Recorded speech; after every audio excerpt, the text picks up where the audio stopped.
इस वीडियो में हम क्लास 11th लेवल पर वर्क को डिस्कस करते हैं। वर्क क्या होता है in term of physics. Physics की भाषा में वर्क कब कहते हैं?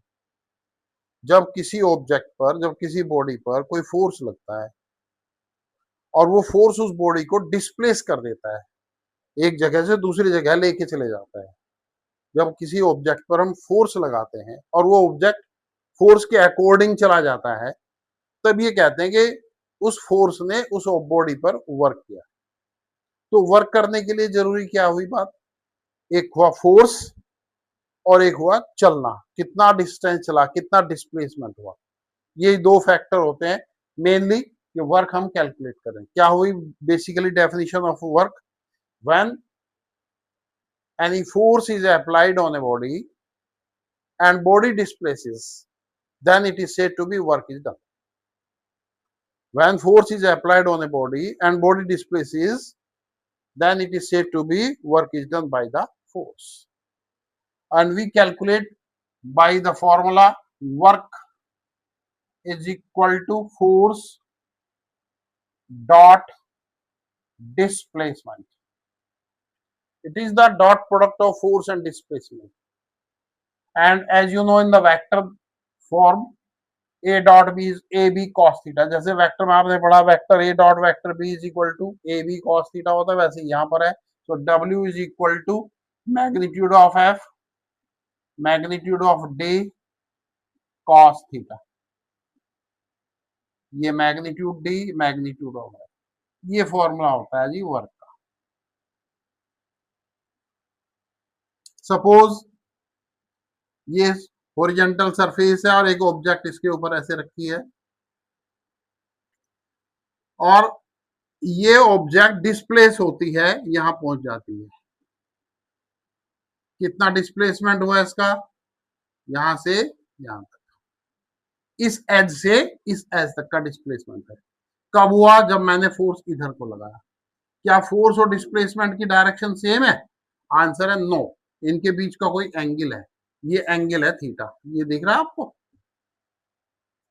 ये बॉडी है, इसका मास m है, इस बॉडी पर फोर्स F लगाया और ये इधर को चला गया, बॉडी का डिस्प्लेसमेंट ये। तो क्या हुआ इस फोर्स का? अगर मैं वेक्टर कंपोनेंट लूं इस तरफ का, अलोंग दिस कंपोनेंट कितना आएगा? F cos theta. तो इस तरफ F cos थीटा है, इस तरफ d है, तो दोनों का प्रोडक्ट वर्क होता है।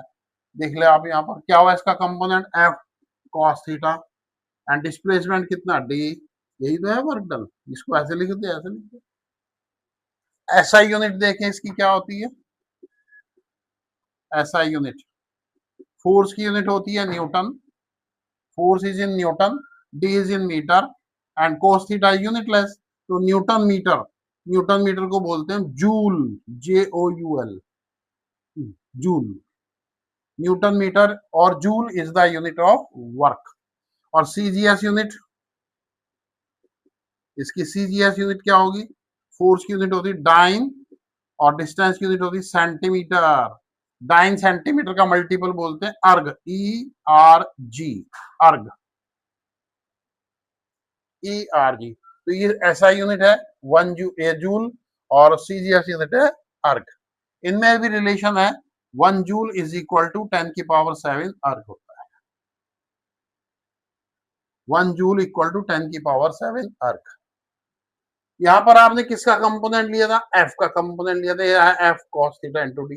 अगर आप d का कंपोनेंट, d डिस्प्लेसमेंट है, वेक्टर है, तो d का डिस्प्लेसमेंट का अगर कंपोनेंट इधर लूंगा तो क्या आ जाएगा? d cos theta.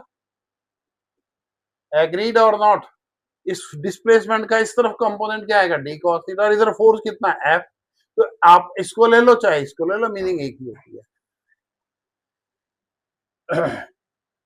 Now work F dot d और FD cos theta. F is vector quantity, D is vector quantity because we are taking their dot product। हम इन दोनों का स्केलर प्रोडक्ट ले रहे हैं, इसलिए वर्क कैसी क्वांटिटी है? स्केलर है। Work is a scalar quantity. Work is a scalar quantity. Remember, force and displacement both are vector but work is a scalar quantity. आगे बढ़ते हैं, देखो नंबर वन, अगर थीटा की वैल्यू 0 है और लेस देन 90 है, या तो 0 कह दो या 90 से कम रहे, तो इन सभी सिचुएशन में cos थीटा की वैल्यू पॉजिटिव में आएगी। cos 0 इज व्हाट 1, पॉजिटिव है। cos 30 कितना होता है √3/2। cos 45 कितना होता है 1/√2। cos 60 कितना होता है 1/2। और cos 90 क्या होता है 0 होता है। तो जब थीटा की वैल्यू 90 से कम रहेगी तब तक वर्क हमेशा पॉजिटिव होगा। जैसे कि ऑब्जेक्ट ये है, इधर को डिस्प्लेसमेंट, इधर ही फोर्स था, तो फोर्स और डिस्प्लेसमेंट के बीच का एंगल क्या 0 है, तो वर्क क्या हुआ पॉजिटिव हुआ। Second situation, if theta is 90, cos 90 is 0, so work done is 0. Work is always done by और अगेंस्ट द फोर्स। वर्क हमेशा तब होता है जब फोर्स लगता है। यहां पर इंपॉर्टेंट बात देखें, एक अटैची है, एक बॉक्स है, एक बंदा लिए हुए इसको जा रहा है, इधर को लेके जा रहा है, तो इस बॉक्स का वेट किधर लगेगा डाउनवर्ड, तो वेट इज अ फोर्स। तो फोर्स तो इधर हुआ और इसका डिस्प्लेसमेंट इधर है। कितना एंगल है इनके बीच का 90, दैट मीन्स 90 डिग्री होने से cos 90 क्या हुआ 0। तो इस वेट ने इस बॉक्स पर कितना वर्क किया 0। Work done by weight on the box is 0। Work done by man is not 0। Man ने तो फोर्स भी इधर लगाया, लेके भी इधर गया। Work done by man is not 0। Work done by weight on the box is 0। तो देखेंगे बेटा यहाँ पर फोर्स और डिस्प्लेसमेंट के बीच के एंगल के अकॉर्डिंग वर्क की नेचर बदलती है। तीसरी सिचुएशन देखें, if theta is 180, now cos 180 is what -1, तो वर्क क्या होगा यहाँ पर -FD। ये माइनस कैसे होता है जरा देखिए इसको। एक ये स्टेयर केस है, सीढ़ियां हैं, आप इसके ऊपर चढ़ रहे हैं, यहां से ग्राउंड से चढ़े, आपका वेट किधर लग रहा है,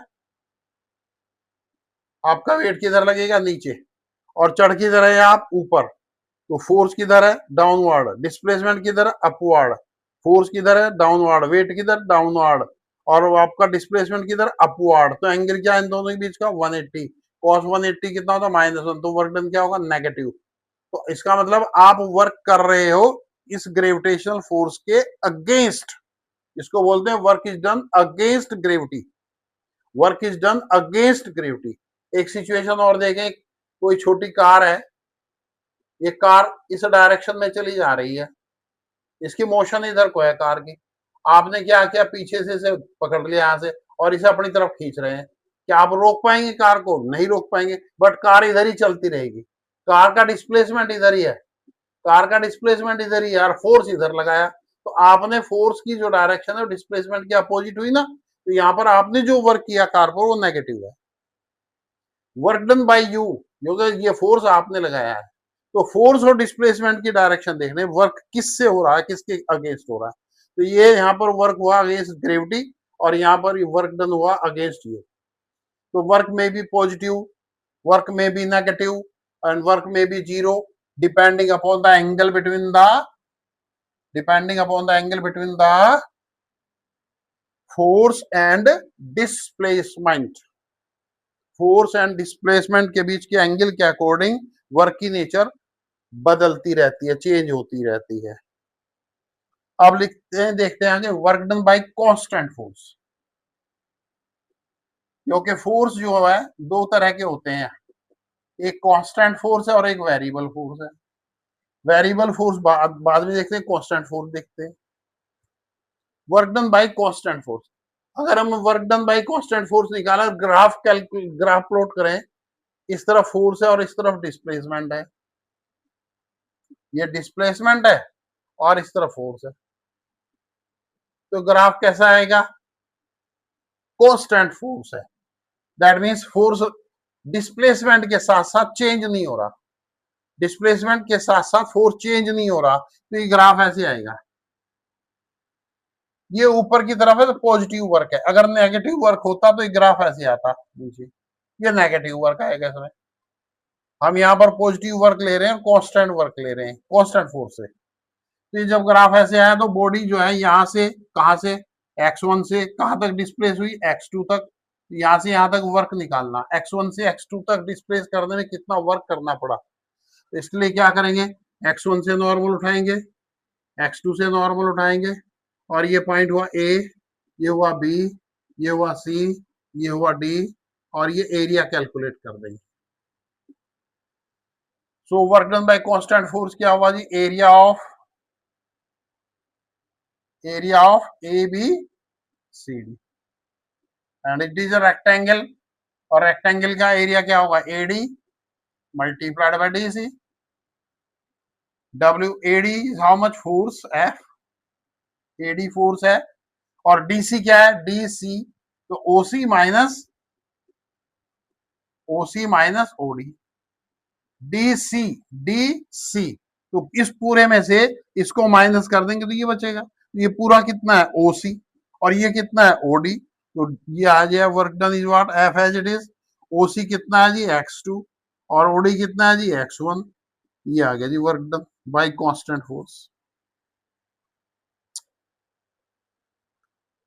ये बहुत सिंपल कंसेप्ट है, अगर इसमें वर्क ग्राफ ऐसे हो जाए नीचे की तरफ आ जाए यहाँ, तो ये वर्क डन कैसा होगा, नेगेटिव वर्क डन होगा। ये कैसा वर्क है, पॉजिटिव, ये भी कांस्टेंट फोर्स है, ये भी कांस्टेंट फोर्स है, बट पॉजिटिव नेगेटिव वर्क दोनों हो सकते हैं। जैसे एक बॉक्स है, बॉक्स ये रफ सरफेस के ऊपर रखा है, ये बॉक्स इधर को लेके जा रहा है, खिसका के लेके जा रहे हैं, स्लाइड कर रहे हैं, तो इसका फ्रिक्शनल फोर्स इधर होगा कि नहीं, तो अगर फ्रिक्शनल फोर्स और डिस्प्लेसमेंट के बीच ग्राफ प्लॉट करूंगा मैं, तो ये ग्राफ कैसा आएगा, नेगेटिव आएगा, क्योंकि डिस्प्लेसमेंट इधर है और फोर्स इधर है, एंगल 180 हुआ तो वर्क डन नेगेटिव आएगा, इसलिए ग्राफ नीचे की तरफ आ जाएगा। अब work done by variable force देखते हैं। अब वेरिएबल फोर्स कैसा हो जाए, देखें इसमें एक फोर्स है, मैं ऐसे लिख रहा हूं, F is equal to 10 plus 7x, x क्या डिस्टेंस है, जब डिस्टेंस 0 है, x 0 है, तो फोर्स कितना है, 10 है, और जब x 1 है तो ये 1 रखेंगे तो 7 ये हो गया, 10 ये 17 हो गया, x 1 मीटर होने पर फोर्स हुआ 17, x 0 होने पर फोर्स हुआ 10, और अगर x 2 है तो 2 इंटू 7 14, 14 प्लस 10 कितना हुआ 24, F क्या हुआ 24। तो ये फोर्स क्या वेरिएबल है, ये चेंज हो रहा है x के साथ साथ, जैसे जैसे x चेंज होगा फोर्स भी चेंज होगा, ऐसे फोर्स को बोलते हैं वेरिएबल फोर्स। अगर वेरिएबल फोर्स से वर्क डन निकालना है तो इसमें भी हम ग्राफ से लेते हैं, इस तरफ डिस्प्लेसमेंट है और इस तरफ फोर्स है, और ये जो ग्राफ है ये कैसा भी शेप का आ सकता है ऐसे, क्योंकि वेरिएबल फोर्स है ना, अगर कांस्टेंट फोर्स होता तो स्ट्रेट लाइन होती, ये वेरिएबल फोर्स है, और हमें कहा कि यहाँ पर वर्क डन निकालो कहां से कहां तक, x1 से x2 तक, x1 से x2 तक, तो इसका पूरा एरिया निकाल देंगे, तो टोटल वर्क डन क्या होगा, W area of ABCD, where is ABCD, suppose ये A है, ये B है, ये C है और ये D है। My dear children, AD is straight line, DC is straight line, CB is straight line, but AB is not a straight line. That's why ये जो फिगर है ये कोई ज्योमेट्रिकल शेप में नहीं है, हम इसका एरिया निकाल नहीं सकते डायरेक्टली, डायरेक्ट हम कोई फॉर्मूला लगा सकते हैं, ना तो रेक्टेंगल का, ना ट्रायंगल का, ना कोई और, ना कोई और, ना कोई और, क्योंकि ये लाइन स्ट्रेट लाइन है। तो इसका एरिया फाइंड करने के लिए क्या करेंगे, हम इस पूरे एरिया को स्ट्रिप्स में डिवाइड कर देंगे, वर्टिकल स्ट्रिप्स में।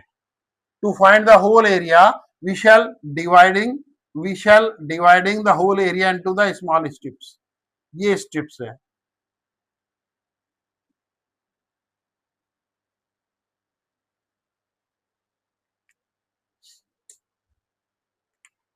और ये स्ट्रिप की विड्थ कितनी है, delta x।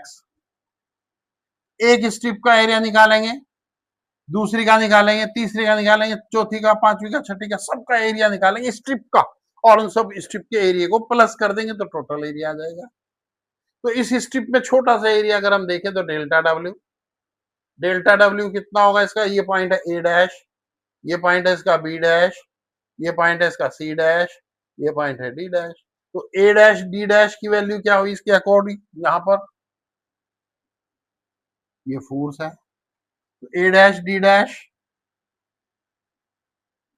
Into D dash C dash, तो delta W A dash D dash हुआ एफ, और डी डैश सी डैश हुआ मेरे पास delta X. For whole area, for whole work, क्या करें इसको, इसको समेशन करते हैं, delta sigma delta W sigma F delta X. If delta x tends to zero that means what, ये जो विड्थ है ये बहुत छोटी होती जा रही, जीरो की तरफ बढ़ती जा रही। जब जीरो की ओर तरफ बढ़ती जाएगी तो ए डैश और बी डैश पॉइंट बहुत क्लोज आ जाएंगे। जब क्लोज आ जाएंगे तो ए डैश और बी डैश पर जो प्रेशर फोर्स होगा, ए डैश और बी डैश पे जो फोर्स होगा, ए डैश बी डैश पे जो फोर्स होगा, दोनों पर सेम होगा। तो उस सिचुएशन में जो वैल्यू आएगी वो और ज्यादा एक्यूरेट होगी। तो delta x tends to zero, तो ये हो जाएगा D integral D W integral F D X. My dear children, ये डॉट प्रोडक्ट है यहाँ पर, तो डी डब्ल्यू का और डब्ल्यू और integral F dot D x. ये वर्क डन है बाय वेरिएबल फोर्स।